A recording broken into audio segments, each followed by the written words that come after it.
Hi friends, welcome back to my channel cakes and bakes. ഇന്ന് ഞാനിവിടെ ഉണ്ടാക്കാൻ പോകുന്നത് ഉള്ളി കൊണ്ടൊരു സ്നാക്സാണ്. ഉള്ളിക്കകത്ത് നമുക്ക് സ്റ്റഫ് ചെയ്ത് കഴിക്കാവുന്നൊരു സ്നാക്സാണ്. അത് ഇപ്പോൾ കൊറോണയുടെ സമയത്തൊക്കെ ആണ്ട് ഉള്ളി ധാരാളം കഴിക്കുന്നത് എല്ലാവർക്കും നല്ലതാണ്. അതുകൊണ്ട് നമുക്ക് എങ്ങനെയാണ് ഉണ്ടാക്കുന്നതെന്ന് നമുക്കൊന്ന് വീഡിയോ കണ്ടെന്ന് നോക്കാം. ഇത് നമുക്ക് സോസും കൂട്ടി കഴിക്കാം, ചട്നിയുടെ കൂടെ വേണമെങ്കിലും കഴിക്കാം.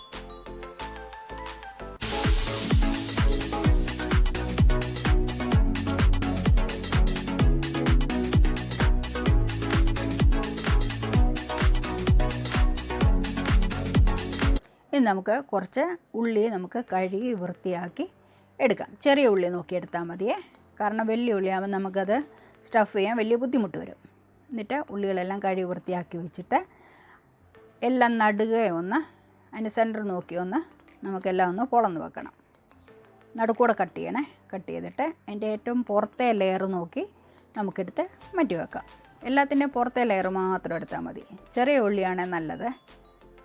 ചെറിയ ഉള്ളിയാകുമ്പോൾ ആ പുറത്തെ ലെയർ എടുത്ത് നമുക്ക് സ്റ്റഫ് ചെയ്ത് അതിങ്ങനെ അടച്ചു വെക്കാൻ നല്ല എളുപ്പമായിരിക്കും. എല്ലാ ഉള്ളി ഇതുപോലത്തെ ഉള്ളി നമുക്ക് ഇഷ്ടം പോലെ നമുക്ക് ഉള്ളി വീട്ടിലുണ്ടല്ലോ.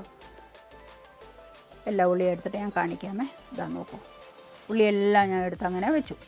അതിൻ്റെ പുറത്തെ ലെയർ മാത്രം എടുത്ത് വെച്ചു. ഇനി നമുക്കതിൻ്റെ ഇനി ഒരു അരക്കപ്പ് കടലമാവ് എടുത്തു. ഇനി അതിനകത്തിട്ട് നമുക്ക് ക്രിസ്പിനെസ്സിന് വേണ്ടിയിട്ട് നമുക്ക് എന്താ വേണം, അരിപ്പൊടി 2 ടേബിൾ സ്പൂണ് അരിപ്പൊടി ഇട്ടു, ഒരു ക്രിസ്പായി കിട്ടാനായിട്ടാണ്. പിന്നെ ആവശ്യത്തിന് ഉപ്പ് ഇട്ടു.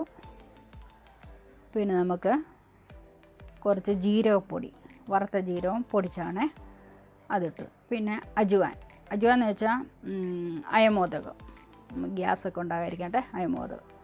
പിന്നെ ഒരു 1/2 ടേബിൾ സ്പൂണ് കാശ്മീരി മുളക് പൊടി. പിന്നെ ഒരു 2 നുള്ള് ബേക്കിംഗ് സോഡ. പിന്നെ നമുക്ക് ആവശ്യത്തിന് മഞ്ഞൾപ്പൊടി. ഇതെല്ലാം കൂടെ നമുക്കൊന്ന് മിക്സാക്കി എടുക്കാം. നമുക്കൊരു ബാറ്റർ ഉണ്ടാക്കാനായിട്ടാണ്. അതെല്ലാം ആ പൊടികളെല്ലാം കൂടെ ആദ്യം നമുക്കൊന്ന് മിക്സാക്കിയിട്ട് പിന്നെ നമുക്ക് ആവശ്യത്തിന് വെള്ളം ഒഴിച്ച് കൊടുക്കണം. കുറച്ചായിട്ട് നമുക്ക് വെള്ളം ഒഴിച്ച് കൊടുക്കണം. ഇതുപോലെ എല്ലാം ഒന്ന് മിക്സാക്കി എടുക്കണേ. അതുപോലെ എൻ്റെ ചാനൽ ആദ്യമായിട്ടാണ് നിങ്ങൾ കാണുന്നുണ്ടെങ്കിൽ ഒന്ന് സബ്സ്ക്രൈബ് ചെയ്തേക്കണേ, സപ്പോർട്ട് ചെയ്യണം കേട്ടോ. അത് പിന്നെ ബെല്ലൈക്കൺ കൂടി ഒന്ന് പ്രസ് ചെയ്യണം. ഓളെന്ന് വരുമ്പോൾ അതേ കൂടെ ഒന്ന് പ്രസ് ചെയ്യുക. അപ്പോൾ ഞാനിടുന്ന വീഡിയോസൊക്കെ നിങ്ങൾക്ക് നോട്ടിഫിക്കേഷനായിട്ട് നിങ്ങൾക്ക് കിട്ടും. എല്ലാവരും ഇതൊക്കെ ഒന്ന് ട്രൈ ചെയ്ത് നോക്കണം കേട്ടോ. നമ്മൾ ആവശ്യത്തിന് വെള്ളം ഒഴിച്ച് ഒന്ന് ലൂസാക്കുക. ഒത്തിരി ലൂസായി പോകരുത്, ഒത്തിരി തിക്കുമായി പോകരുത് കണ്ടോ. ഇതുപോലെ നമുക്ക് ലൂസ്, നമ്മൾ ഇത് ഏത്തക്കയൊക്കെ പൊരിക്കുമല്ലോ, നമ്മൾ പഴം പൊരിക്കുമല്ലോ അതുപോലെ. പിന്നെ ബജിയ ഉണ്ടാക്കും, അതെല്ലാം എല്ലാവർക്കും അറിയാവുന്ന കാര്യമല്ലേ. പിന്നെന്താ, നമ്മൾ 2 പൊട്ടറ്റോ ബോയിൽ ചെയ്തു. പിന്നെ കുറച്ച് ഗ്രീൻ പീസ്, അത് ഞാൻ ചെറുതൊന്ന് വേവിച്ച് വെച്ചാണ്. എന്നിട്ട് ഇത് രണ്ടും കൂടെ ഒരു സ്പൂൺ വെച്ച് യോജിപ്പിച്ച് കൊടുക്കുക. ഇതുപോലൊന്ന് സ്മാഷാക്കി കൊടുക്കണേ. എന്നിട്ട് പിന്നെ അതിൻ്റെ അകത്തേക്ക് നമുക്ക് എന്താ മസാലകളൊക്കെ വേണം, അത് പിന്നിടാം. പിന്നെ ഞാനൊരു 1/2 ടീസ്പൂൺ മുളക് പൊടി ഇട്ടു, ആവശ്യത്തിന് ഉപ്പിട്ടു.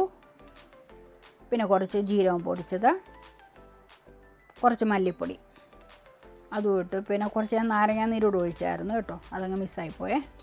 അതും കൂടി ഇട്ട് എല്ലാം കൂടെ നന്നായിട്ടൊന്ന് മിക്സാക്കി കൊടുക്കുക. ചിലർ ചാട്ട് മസാല, ജീരകമൊന്നും ഇല്ലാത്തവർ ചാട്ട് മസാലയൊക്കെ ഇടും, അതും ഇടാം. പിന്നെ നമ്മൾ കുറച്ച് മല്ലിയില അതും കൂടെ നമുക്ക് ചെറുതായിട്ട് ചോപ്പ് ചെയ്ത് അതിനകത്തിടാം. ഇനി എല്ലാം കൂടെ ഒന്ന് നന്നായിട്ടൊന്ന് മിക്സ് ചെയ്യുക. നന്നായിട്ട് മിക്സ് ചെയ്തു. ഞാൻ 2 പൊട്ടറ്റോയെ ബോയിൽ ചെയ്തിട്ടുള്ളൂ. ആവശ്യത്തിന് കൂടുതലെടുക്കുന്നവർക്ക്, ഉള്ളി കൂടുതലെടുക്കുമ്പം ആവശ്യത്തിന് ഇതും എടുക്കുക. എല്ലാം കൂടെ മിക്സാക്കി വെച്ചിട്ട് ഇനി നമുക്ക് എന്ത് ചെയ്യണം, ഓരോ ഉള്ളിയുടെ ലെയർ എടുക്കുക. ലെയർ എടുത്തിട്ട് ഒന്നിൻ്റെ അകത്തോട്ട് നമ്മൾ ഇത് വെച്ചേക്കുന്നത് പൊട്ടറ്റോ എല്ലാം ബോയിൽ ചെയ്ത് വെച്ചില്ലേ, ആ മസാല നമുക്ക് ഇതിനകത്തോട്ട് വെക്കാം. എന്നിട്ട് മറ്റേ ലെയർ കൊണ്ട് ഒന്ന് പ്രസ് ചെയ്ത് കൊടുക്കണം. അപ്പോൾ ഒരു ബോൾ പോലെ കിട്ടും. ഇനി അടുത്ത ലെയർ എടുക്കുക, അതിനകത്തോട്ടും നമ്മൾ ഈ മസാല വെച്ച് കൊടുക്കുക. ഈ മസാല വെച്ച് കൊടുക്കണം അടുത്ത ലെയറിനകത്തോട്ട്. ഒന്ന് ജസ്റ്റ് ഒന്ന് പ്രസ് ചെയ്ത് കൊടുക്കണം, എന്നാലേ അത് അവിടെ ഒന്ന് ഇരിക്കത്തുള്ളൂ. എന്നിട്ട് വേറൊരു ലെയർ എടുത്ത് ഒന്ന് പ്രസ് ചെയ്യുക. എന്നിട്ട് അതിൻ്റെ മുകളിലും താഴെ ഒന്ന് ജസ്റ്റ് ഒന്ന് താഴോട്ട് നമുക്കി കൊടുക്കുക. പുറത്തോട്ട് നിൽക്കരുത് അതിൻ്റെ മസാലയൊന്നും. ഇതുപോലെ നമുക്ക് എല്ലാം ഒന്ന് ഫില്ല് ചെയ്ത് വെക്കാം. ഇതുപോലെ എല്ലാം ഫില്ല് ചെയ്ത് വെച്ചു. നമുക്ക് കുറച്ച് എണ്ണ അടുപ്പേ വെച്ചിട്ടുണ്ട്. എണ്ണ വെച്ചിട്ട് നമ്മൾ ആദ്യം ഉണ്ടാക്കി വെച്ച ബാറ്റർ ഉണ്ടല്ലോ, ആ ബാറ്ററിനകത്തോട്ട് നമ്മൾ ഓരോ ബോളും, ഉള്ളിയുടെ ബോളും നമുക്ക് ബാറ്ററിനകത്ത് മുക്കി എണ്ണയിലിടാം. ഇതുപോലെ നമ്മൾ ഏത്തക്കയൊക്കെ പൊരിക്കുമല്ലോ, എല്ലാവർക്കും അറിയാമല്ലോ. കുറച്ച് കുറച്ചിട്ടാൽ മതി, അപ്പോൾ എല്ലാം കൂടെ ഒന്നിച്ച് കട്ട പിടിച്ച് പോകത്തില്ല. ഞാൻ 3-4 എണ്ണം വെച്ച് കുറച്ച് കുറച്ചായിട്ടാണ് വറുത്ത് കോരി എടുക്കുന്നത്. ഉണ്ടോ? ഇതുപോലെ നമുക്കെല്ലാം ഇതുപോലെ നമുക്കൊന്ന് തിരിച്ചു മറിച്ചു വിട്ട് ജസ്റ്റ് ഒന്ന് ഗോൾഡൻ ബ്രൗൺ ആയാൽ മതിയേ. ഒത്തിരി കളറാവുണ്ട്, കാരണം നമ്മുടെ സ്റ്റഫിങ് മുഴുവൻ നമുക്ക് വെന്തതാണ്. പിന്നെ ഉള്ളിയുടെ ആ പുറത്തെ തൊലി മാത്രമേ ഉള്ളൂ നമുക്ക് ജസ്റ്റ് ഒന്ന് വാടിക്കിട്ടാൻ. ഇതുപോലെ എല്ലാം ഞാൻ വറുത്ത് കോരി എടുക്കുക. കണ്ടോ?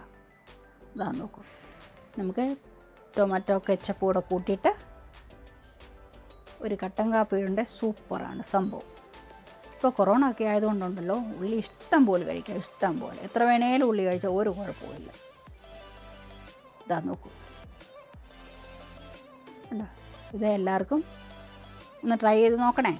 എല്ലാവർക്കും ഇഷ്ടപ്പെടുന്നൊരു സംഭവമാണ്, കൊച്ചു പിള്ളേർക്ക് വരെ ഇഷ്ടപ്പെടുന്നൊരു സംഭവം. കുറച്ച് ടൊമാറ്റോ കെച്ചപ്പോ അല്ലെങ്കിൽ ചട്നിയോ എന്തെങ്കിലും കൂട്ടി നമുക്ക് കഴിക്കാവുന്നൊരു സംഭവമാണ്.